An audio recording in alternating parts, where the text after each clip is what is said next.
Also going to put a link in the chat box that I recommend you guys open.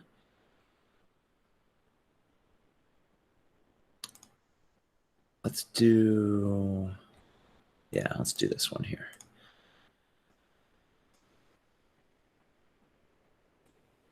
So if you want to open that link, go ahead and click on it. But I'm going to also screen share it and look at it right now, guys. I just wanted to make sure you all went over the FAQ just really quickly. They're going to send you guys an e-ticket. Bethany probably already had it for her calculus test, but you guys, it says you're going to get it 2 days before the AP test. Just make sure you can log on to your AP Classroom account. I know this is repetitive and boring for a lot of you, but if you can't log on to that AP Classroom account, I don't see how you can be taking the test. So give yourself a lot of time. Check it today. Check it tomorrow. Make sure that you're very familiar and you've done the practice and done the demo. Make sure that your battery's fully charged and internet's good to go. I just wanted to remind you guys that it's only 45 minutes long, and just for repetition, you only will be tested on units 3 through 7. So again, that's 1754, the 7 Years' War, to 1945, American Revolution. We're not being tested on any American colonial stuff. No Jamestown, no Puritans, no indentured servitude, no Bacon's Rebellion, none of that early stuff. We're going from French and Indian War to World War II. And we've already looked at the rubric, so when I have other topic videos on that, so we don't need to do the rubric right now. The time is, of course, guys, for us, going to be at Pacific time. That's the makeup date. So I don't assume any of you will need the makeup date, but just please be aware, guys, that if there is some extenuating circumstance, there is a second makeup date. You have to qualify for it. Just saying like, oh, I forgot that, they're not going to let you make it up for forgetting. But please be aware there is a makeup date for extenuating circumstances. Yeah, you can see me for more information about that if you need it. And cool. That's all that random FAQ if you wanted to see it again.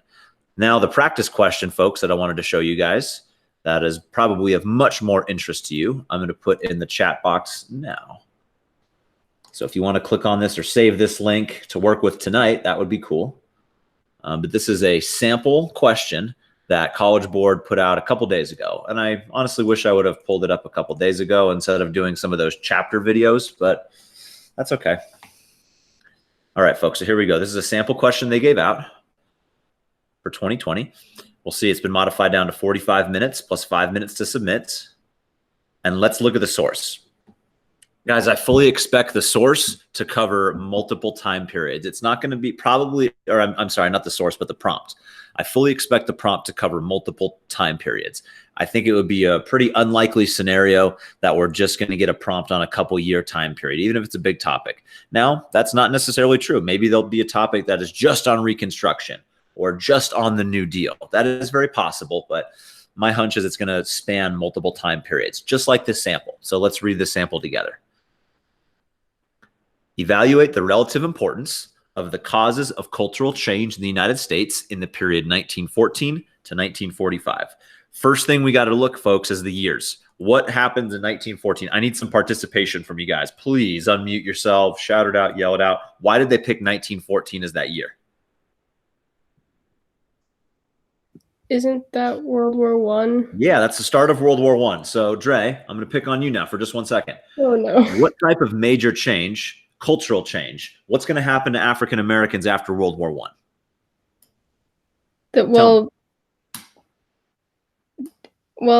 Didn't during World War I, they were allowed to work in the all the factories and stuff, and they were allowed to fight in the army, but they weren't allowed to fight with white people. So then the civil rights movement kind of started to really kick off.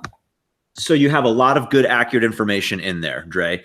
World War I will provide African-American soldiers with the opportunity to really serve their country and prove not only their loyalty to America, but really show that they defend democracy abroad. So guys, World War I is important for cultural change because think about it. When African-Americans come back from World War I, they are going to start seeing what it was like to be treated like a human being in Paris, not be segregated against, be served at a cafe in a European city, but then have to come back to the Deep South and be treated like a second-class citizen.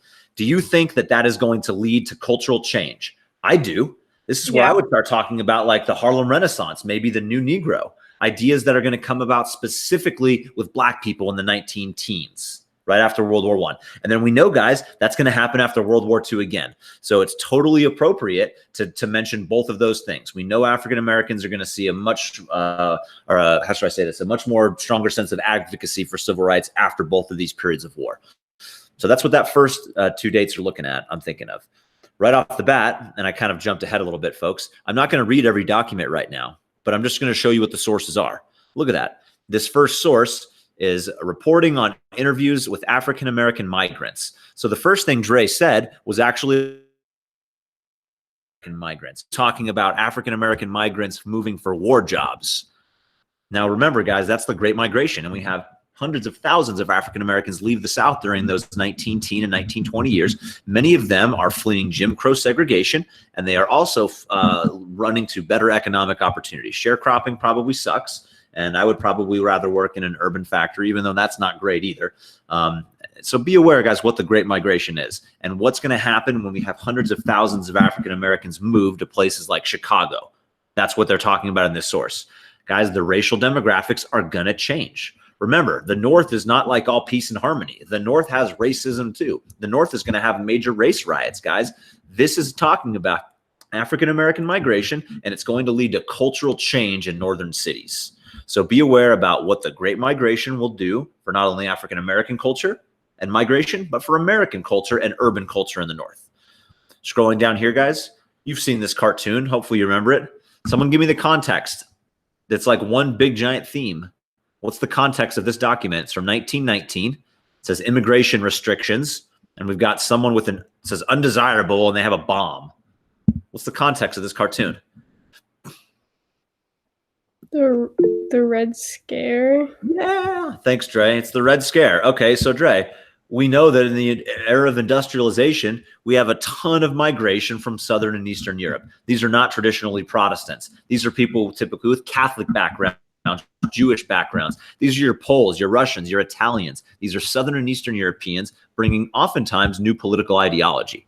Doesn't mean that every Italian is an anarchist. Of course it doesn't. But that is oftentimes where new radical ideology that challenge the traditional Protestant, essentially, hierarchy. So this is about cultural change regarding immigration. Now, guys, remember, I'm not reading these sources. I'm trying to figure out what my thesis is going to be. If I want to figure out what my thesis is, I should probably glance and see what the sources are real quick. Okay, they're asking about cultural change. I figured out what the years are. Oh, okay, African-American cultural change. Then I scroll down. Oh, okay, immigration cultural change. Now I see down here, well, that source, I don't know who that is, so I've got to read it real quick. The place of women of intelligence is in the kitchen worrying about the pot pan. So it's talking about women in the kitchen. Her places where she can give the most service and get the most out of her life. That sounds like something a female suffragette would say, maybe a female asking for the right to vote. Now, I know by 1923, women have already got the right to vote, but hell, I'm going to talk about female suffrage and the right to vote because I know it falls within the time period. Women get the right to vote in 1919. Oh, man, that's totally going to be part of my essay. What about down here, down below, document 4? The public and its problems. John Dewey's a famous educator, but I don't know anything more than that.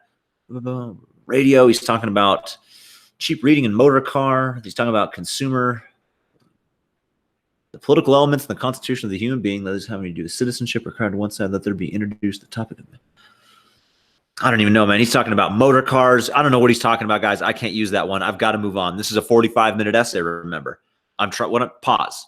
What I'm trying to do is model for you how I would go through this. I've read it. It's been a minute. I don't know how to do it. I see what he's saying. He's talking about political interest in motor cars. That's not very helpful for me. Those other ones were really easy. I know how to use this one about female suffrage. I know how to use this one about immigration. I know how to use this one about African Americans. I can't spend any more time on John Dewey. I only have 45 minutes. Let's see what number 5 is. President Roosevelt Museum of Modern Arts, 1939. Oh, well, I remember the New Deal, which is all about government funding of arts in many cases, or government funding of public buildings, whether it's museums, schools, post office, or new civic buildings. We know we're building lots of museums in this era. Oh, okay. Then when I scroll down, look at that. He's talking about the Federal Arts Project. He's talking about the WPA. Perfect. They're literally talking about government funding the arts. Sweet. Now, guys, only like 10 minutes has elapsed.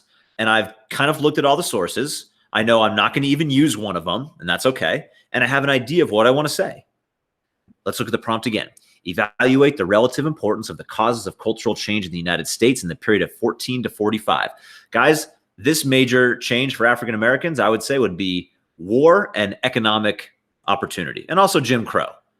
I would say, I'll summarize that and say the experience of African Americans living in the South and also serving their country in war. That's one category. In my thesis statement, that will be one of the causes. Remember, guys, that's what I'm doing here. I am talking about how important these causes are. I'm only going to talk about important causes here. One of the causes is the experience of African Americans in World War I and also just living in the South under Jim Crow. That is one cause of cultural change. Another cause that I want to include is going to be immigration based on industrialization. That is another cause I want to include. And yet a third cause that I want to include, folks, is going to be the changing role of women based on the reform movements they participate in.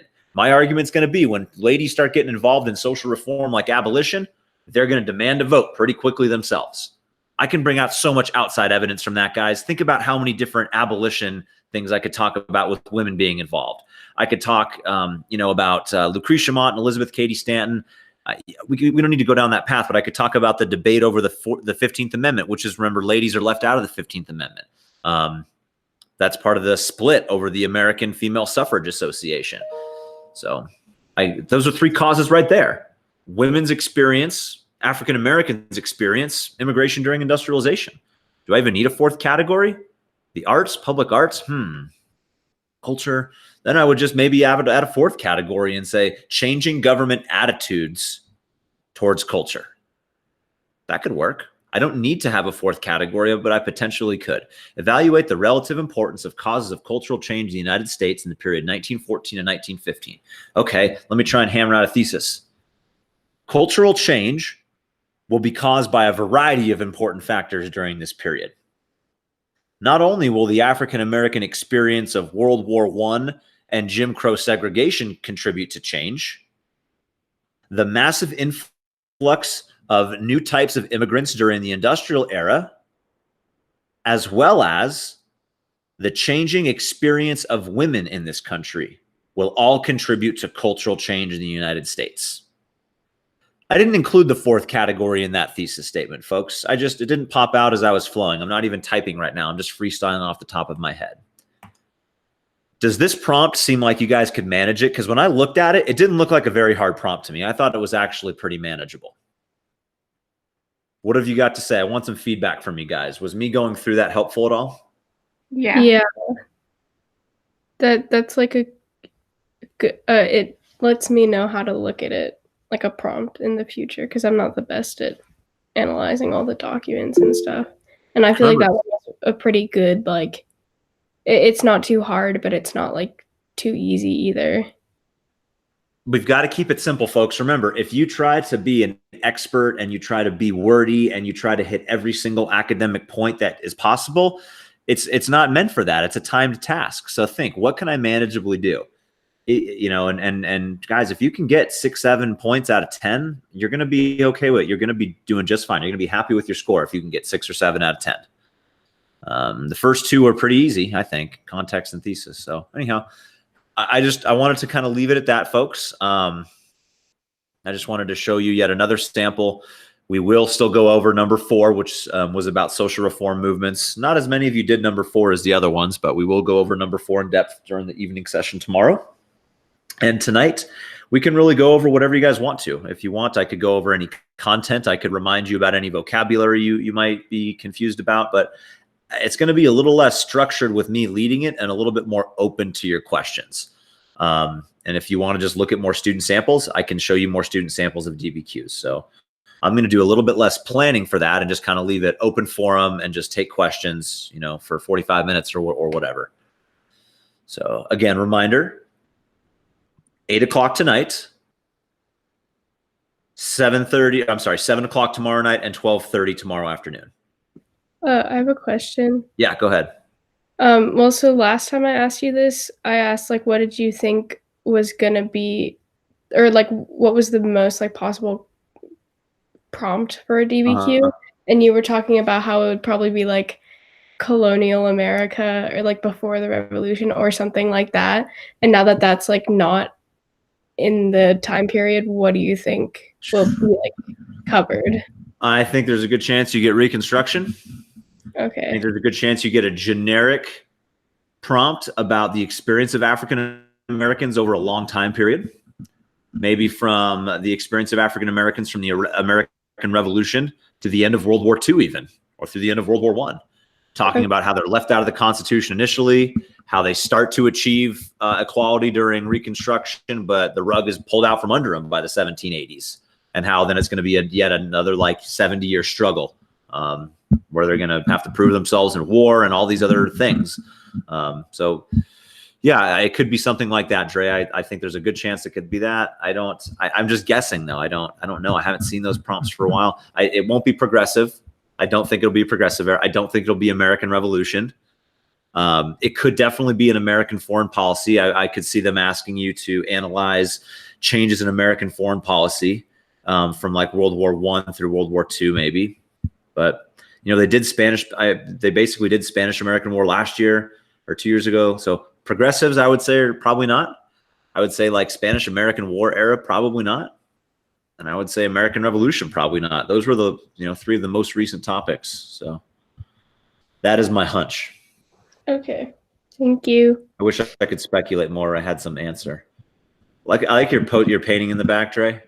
So what did it say? I'm a delicate fucking flower. Fucking flower, yeah. I have socks like that, and it's kind of like me and Kat's inside joke. So she like painted